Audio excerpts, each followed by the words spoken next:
नमस्कार। आज हम करेंगे गीता का 8वां अध्याय। गीता, आप जानते ही होंगे, गीता मोक्ष प्रदायिनी है जो हमें जन्म मृत्यु के चक्कर से मुक्त कराकर मोक्ष प्रदान करती है।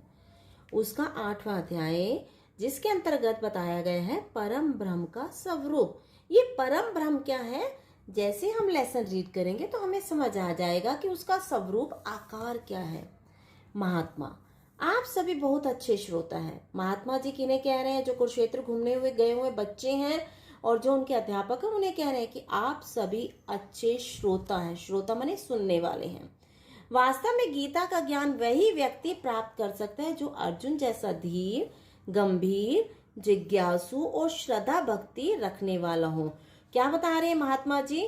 कि गीता का ज्ञान वही व्यक्ति प्राप्त करेगा जो अर्जुन जैसा धीर, मतलब क्या होता है? धैर्यवान हो, गंभीर हो। जिज्ञासु का मतलब क्या होता है? जानने की इच्छा रखने वाला हो। और श्रद्धा भक्ति रखने वाला हो। किसके ऊपर? अपने गुरु के ऊपर। शची क्या क्वेश्चन पुट अप करता है महात्मा जी से? महात्मा जी, श्री कृष्ण ने अर्जुन को आगे कौन कौन सा उपदेश दिया, उसे आप सरल शब्दों में बताइए कि वो कौन कौन से उपदेश थे, हमें समझाने का प्रयास कीजिए। महात्मा जी क्या कहते हैं? अर्जुन ने आगे प्रश्न किया है, हे पुरुषोत्तम, यानी कि हे पुरुषों में उत्तम। किसको कहा? अर्जुन ने आगे प्रश्न किया। किसे? श्री कृष्ण को पुरुषोत्तम का नाम देकर संबोधित किया गया है। आप मुझे यह समझाइए कि ब्रह्म कौन है? इसको जानने के बाद हमारा कल्याण कैसे होगा, यानी मोक्ष कैसे मिलेगा? अर्जुन के प्रश्न का उत्तर देते हुए श्री कृष्ण बोले, हे अर्जुन, मैं ही ब्रह्म हूँ। ओम ब्रह्म। और क्या कह रहे हैं? मैं ईश्वर अलग अलग नहीं है, यानी कि मैं, श्री कृष्ण भगवान ही ओम है, ब्रह्म है और ईश्वर है। ये अलग नहीं है, ये तीनों चीजें एक में ही है और वो मुझ में है। ब्रह्म ही ईश्वर है, यानी कि ब्रह्म ही क्या है? परमात्मा है।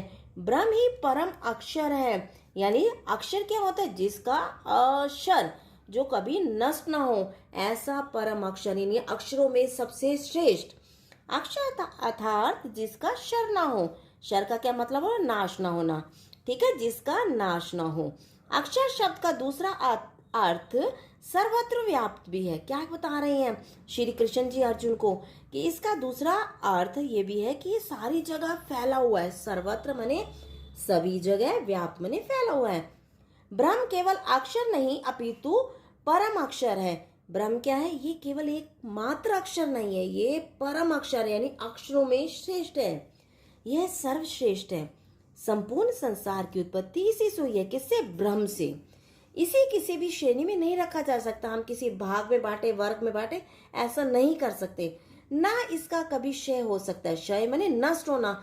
ये अक्षर ऐसा अक्षर है जो कभी समाप्त नहीं हो सकता, न ही कभी समाप्ति हो सकती है, यानी कि कभी नष्ट नहीं हो सकता। परम अक्षर यानी परम ब्रह्म, सर्वोच्च, सबसे ऊंचा, अविनाशी, कभी नष्ट ना होने वाला और वर्णन से परे है, जिसका वर्णन भी नहीं किया जा सकता। परम ब्रह्म की प्राप्ति ही मनुष्य का एकमात्र लक्ष्य है। उस परमात्मा को, यानी श्री कृष्ण को, ओम को, ब्रह्म को, उस ईश्वर को प्राप्त करना ही मनुष्य का एकमात्र लक्ष्य है। ध्येय क्या है? कि हम श्री कृष्ण को प्राप्त हो जाएं, क्योंकि श्री कृष्ण ही सभी रूपों में श्रेष्ठ हैं। अक्षर और ब्रह्म दोनों ही एक केंद्र बिंदु हैं। दोनों ही क्या है? एक केंद्र के बिंदु हैं। दोनों एक ही सत्य के सगुण और निर्गुण स्वरूप है, यानी कि कोई तो इसे कैसे ध्यान करता है? ध्येय करता है सगुण रूप से, यानी कोई इसकी पूजा करता है गुणों को देखकर, यानी कि इसके आकार, रूप, रंग को देखकर। और कोई करता है इसकी निर्गुण रूप को देखकर, यानी वो समझते हैं कि परमात्मा कोई रूप नहीं है, वो निर्गुण है, गुणों से रहित है। उनके अनुसार आत्मा ही परमात्मा है। ठीक है ना? तो कबीरदास जी आपके निर्गुण स्वरूप की पूजा करते हैं, वहीं तुलसीदास हैं, सूरदास हैं, वो सगुण रूप की पूजा करते हैं। शास्त्रों में ब्रह्म को ही सत्य, चित और आनंद कहा गया है। शास्त्रों में जो ब्रह्म है, यानी परमात्मा है, परम अक्षर है, उसे क्या कहा गया है? सत्य चित्र, पवित्र हृदय वाला और आनंद प्रदान करने वाला कहा गया है। ब्रह्म ही स्वयं परमात्मा है। ठीक है, ईश्वर है, वह सभी स्थानों में रहने वाला सूक्ष्म तत्व है, जो हर एक स्थान पर विद्यमान छोटा सा तत्व है। यह सभी शरीरधारियों में आत्मा के रूप में विद्यमान है। कौन? ब्रह्म। ये सभी जितने भी शरीर धारण किए हुए हैं, चाहे आप हैं चाहे मैं हूं, सबके अंदर आत्मा के रूप में कौन विद्यमान है? परम अक्षर, परम ब्रह्म, ये आत्मा के रूप में विद्यमान है। ब्रह्म अर्थात मैं ही अधिभूत, आदिदेव और अधियज्ञ हूँ। अधिभूत क्या है? अधिभूत यानी पृथ्वी, जल, अग्नि, वायु और आकाश इस सृष्टि का स्पष्ट रूप है। यानी कि सृष्टि का निर्माण किनसे हुआ है? पृथ्वी, जल, अग्नि, वायु और आकाश से। इन 5 भूतों यानी पंचभूतों से निर्मित सृष्टि भौतिक अथवा स्थूल है। ठीक है, इन पंचभूतों से ही हमारी सृष्टि का निर्माण हुआ है, जो भौतिक और कैसी है? स्थूल, जिसे हम क्या कर सकते हैं? देख सकते हैं। ऐसी है हमारी सृष्टि, क्योंकि हम पेड़ पौधों को देख सकते हैं। भौतिक सृष्टि की स्वतंत्र सत्ता नहीं होती। भौतिक सृष्टि की स्वतंत्र सत्ता नहीं होती। जो सृष्टि है, भौतिक है, उसका अपना अस्तित्व नहीं होता, उन्हें नष्ट होना पड़ता है, एक योनि से दूसरी योनि में, दूसरी योनि से तीसरी योनि में। अधिदेव क्या है? अधिदेव अर्थात जो स्वयं परम ब्रह्म है। परम ब्रह्म मतलब परमात्मा है। ठीक है, जो प्रत्येक जीवधारी में मौजूद है। यह अपनी सत्ता और शक्ति को ज्ञान व कर्म इंद्रियों के द्वारा प्रकट करता रहता है। कौन कह रहे हैं? जीवधारी। यह अपनी सत्ता को, अपने अस्तित्व को और शक्ति ताकत को ज्ञान के माध्यम से यानी नॉलेज के माध्यम से और कर्म इंद्रियों के द्वारा प्रकट करता रहता है।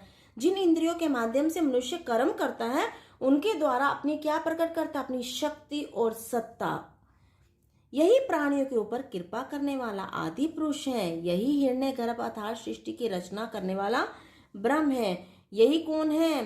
प्राणियों के ऊपर दया करने वाला आदि पुरुष है। और यही हिरण्यगर्भ यानी कि अर्थात सृष्टि की, संसार की रचना करने वाला ब्रह्मा है। अधियज्ञ क्या है? अधियज्ञ कौन है? कृष्ण भगवान है। कृष्ण भगवान कहते हैं कि मैं अर्थात कृष्ण हूं। मैं निस्वार्थ भाव से किए गए कर्मों को अदृश्य प्रेरणा के रूप में मौजूद रहता हूँ। मैं निस्वार्थ भाव से, मेरा कोई इसमें स्वार्थ नहीं है कि अगर कोई व्यक्ति कर्म कर रहा है तो मेरा कोई स्वार्थ नहीं है। मैं उनके कर्मों में अदृश्य प्रेरणा के रूप में मैं उन्हें प्रेरणा देता हूँ। अगर कोई गलत कार्य करे तो मैं उसे रोकता हूँ, प्रेरणा देता हूँ कि ये काम मत करो। मैं ही अंतर्यामी रूप से सभी जीवधारियों के शरीर में रहता हूँ। कौन कह रहा है? श्री कृष्ण भगवान।